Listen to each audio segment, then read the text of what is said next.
지난번에 그 설법하실 때 마음에는 4대 원칙이 있다고 말씀하셨거든요. 네. 그 4대 원칙이 어떤 것인지에 대한 설명을 부탁드리겠습니다. 이제 이게 마음의 4대 원칙은 네. 우리 이제 그 선종불교 예. 조계정전으로 내려오는 네. 가르쳐지는 원칙인데 예. 그 본분종사 우리 이제 절에서는 본분종사 또는 지말종사 지혜종사 이렇게 나눠 세 종사로 나누거든요. 아, 예. 자, 지혜종사하고 지말종사보다는 네. 본분종사의 안목에서 네. 본분종사의 견지에서 마음에 대해서 4대 원칙을 설명하고 있는 거예요. 아, 예, 그래서 예. 본분종사가 설명하고 있는 겁니다. 본분종사가 지말종사나 지혜종사. 지혜종사나 이런 종사들이 설명하고 있는 게 아니고 아, 네네. 본분종사의 안목에서 네. 마음의 4대 원칙을 설명하고 있다. 네. 이제 이렇게 이해를 하시면 됩니다. 네. 정의는 뭐냐 하면은 네. 마음에는 4대 원칙이라는 게 있다는 겁니다. 네. 이게 이제 정의입니다. 네. 정의인데 어떤 4대 원칙이 있는가? 네. 지말종사가 말하는 채용상, 채용상. 예. 본분종사가 말하는 설명하는 네. 채용상에 예. 대해서 4대 원칙이 정해지는 겁니다.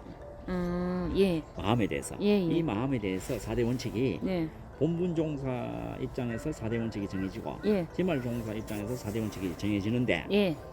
이 4대 원칙은 지말종사보다는 본분종사 입장에서 4대 원칙이 정해지는 겁니다. 네, 네. 규정되는 겁니다. 네. 이제 그렇게 이해를 하시면 되겠습니다. 네. 이제 그 주재료는 네. 설명하는 재료는 삼료가 됩니다. 삼료. 아, 삼료. 그래서 마음의 삼료하죠. 예. 함삼료, 마음의 삼료. 예. 이제 이렇게 이해를 하는데 네. 삼료란 말은 세 가지의 중요성을 말하는 겁니다. 예. 이제 마음의 삼료라고 할 때 네. 지말종사가 말하는 삼료가 있어요. 네. 또 본분종사가 말하는 삼료가 있어요. 네. 여기 틀린다는 거예요. 네. 틀리는데 네. 지말종사가 말하는 삼료는 네. 삼료라고 하면 체용상, 네. 체와 작용과 모습이란 말이죠. 예. 이 체용상이 있는데 지말종은 예. 무엇을 체로 삼나면 모든 작용의 체를 예. 마음으로 삼아. 네. 마음이 체가 되는 거예요. 지말종사는 네. 모든 지말종에서 말하는 네. 그 체는 네. 마음이 체가 되고 네. 작용은 마음이 작용하는 게 작용이 되고 예. 모습은 마음이 작용하면서 예. 갖추어지는 예. 모습 예. 이 상이 되는 거예요. 예. 뭔지 알겠죠? 네, 예. 또 마음 자체가 상이 되고 그리고 심상 그러죠. 네. 이 상이 되는 거거든. 예. 작용하는 모습이나 마음 자체가 상이 되는 거죠. 네, 예. 이렇게 상이 되는 걸 말하는 겁니다. 근데 그 지말종에서는 이렇게 말을 한다 이게. 네. 그래서 마음이 체가 되고 마음 작용이 용이 되고 네. 마음에 작용하는 모습이 네. 상이 되고 이렇게 돼서 마음의 삼료를 말하거든요. 예. 이건 지말종에서 말하는 네. 겁니다. 그런데 이제 본분종에서 말하는 채용상은 따로 있는 거예요. 네. 본분종에서 말하는 이제 체는 열반, 선정, 삼매, 해탈이 체가 되는 거예요. 아. 그럼 네. 되고 네. 체가 되고 음. 작용, 네. 신통매용 네. 이런 거는 마음이 음. 마음 자체가 네. 마음 그 자체 그대로가 예. 작용이 되고 신통매용이 되고 실력이 되는 거예요. 네. 그때는 체가 아니고 네. 용이 되는 거예요. 네, 네. 마음이 용이 돼. 마음이 용이다. 마음이 적심적발하는 예, 예. 용이 되는 거예요. 신통매용이 되는 겁니다. 네. 마음 그대로가. 예, 예. 그다음에 마음 그 자체가 모습이 되는 거예요. 예.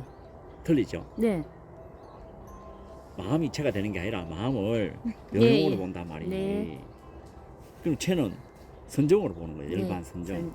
열반 선정. 예. 이런 거를 체로 보고 고요한 열반 선정 해탈을 체로 본다는 네. 겁니다. 이게 이제 다르네. 지금 네. 다르잖아, 그지? 네. 그래서 이제 이게 본문종에서 말하는 체용상은 네. 마음을 용으로 보고 음. 지말종에서 보는 체용상은 마음을 마음을 체로 체로 본다는 보고. 거예요. 이 다르죠. 네. 네. 그리고 지말종에서 보는 체와 체용상과 본문종에서 보는 체용상은 다르다는 다르다. 거예요. 안목이 틀려, 완전히 예. 틀려. 자, 이렇게 해서 마음의 삼료에 대해서 두 가지로 설명했습니다. 네. 여기에서 이제 마음의 4대 원칙이 뭐냐? 네. 본문종의 4대 원칙을 말하고 있다. 예. 무슨 말인지 알겠어요? 네. 본문종에서 이제 마음의 4대 원칙을 말하는 건데 네. 첫째가 뭐냐 하면은 네. 본문종 입장에서 4대 원칙을 말한다고 했습니다. 네. 그럼 첫째가 뭐냐 하면은 마음의 근본이 뭐냐. 네. 두 번째가 마음의 본체가 뭐냐. 본체가 뭐냐? 세 번째가 마음의 종지가 뭐냐. 종지. 네 번째가 마음의 교지가 뭐냐. 아, 종지, 교지. 예. 네. 이게 마음의 4대 본칙입니다. 원칙입니다. 이제 첫째 마음의 근본이 뭐냐 하면은 네. 영혼이 항상 근본이 되는 마음에는 무엇이 영혼이 항상 근본이 되느냐 했을 때는 네. 무주가 된다. 무주. 무주. 머무른 바가 머무른 없는. 바가 없는. 뭐가 머무른 바가 없냐면 모양이 머무를 수가 없다는 거예요. 네. 네. 경계가 머무를 수 없고 번뇌가 머무를 수가 없다는 거예요. 그래서 일체 모양이 머무를 수가 없다는 거예요. 네. 네. 이해가죠? 그럼 네. 모양이 머무를 수 없다는 건 모양이 없다는 말이 되는 거죠. 네. 그래서 마음의 근본은 영원히 항상 근본이 되는 것은 무주가 된다 이게요. 네. 그리고 무주를 근본으로 삼는다 이렇게 돼 있어요. 네. 무주가 근본이 되는 겁니다. 두 번째 마음의 본체는 뭐냐 하면은 네. 마음의 본체가 영원토록 마음의 본체가 되는 건 무상이 된다는 거예요. 무상. 모양이 없음이 되는 거예요. 아, 네. 모양 없는 그대로가 네. 마음의 본체가 된다는 겁니다. 네. 영원한 본체가 되는 거예요. 그래서 세 번째는 마음의 종지가 뭐냐? 예. 마음에 무엇이 영원한 종지가 되느냐 네. 했을 때는 무념무심이 된다는 겁니다. 무념무심이 종지다. 네. 무념무심, 마음의 무념무심, 마음의 영원한 종지는 네. 공도, 색도, 무도, 유도 없으면서 네. 마음이 있는, 네. 마음이 있고 마음이 있으면서 공도, 색도, 무도 없는 네. 진무진공이 네. 되고 진무진공이 되면서 마음이 있는 예, 묘한 마음이 있는 네. 이제 이렇게 있는 것을 마음의 종지로 네. 영원한 종지로 한다. 네. 이제 이게 됩니다. 네. 자, 네 번째는 마음의 교지죠. 네. 무엇이 마음이 교지가 되는가? 네. 개정애가 된다는 거. 개정해. 개정애가 네. 그러니까 상주삼보, 네. 상주 개정애, 네. 직진신 견성분불이 네. 마음의 영원한 교지가 된다. 네. 자, 이렇게 이해를 하시면 되겠습니다. 나. 네. 오늘 그 세계는 네. 그 마음의 4대 원칙을 여기서 마치겠습니다. 네. 감사합니다.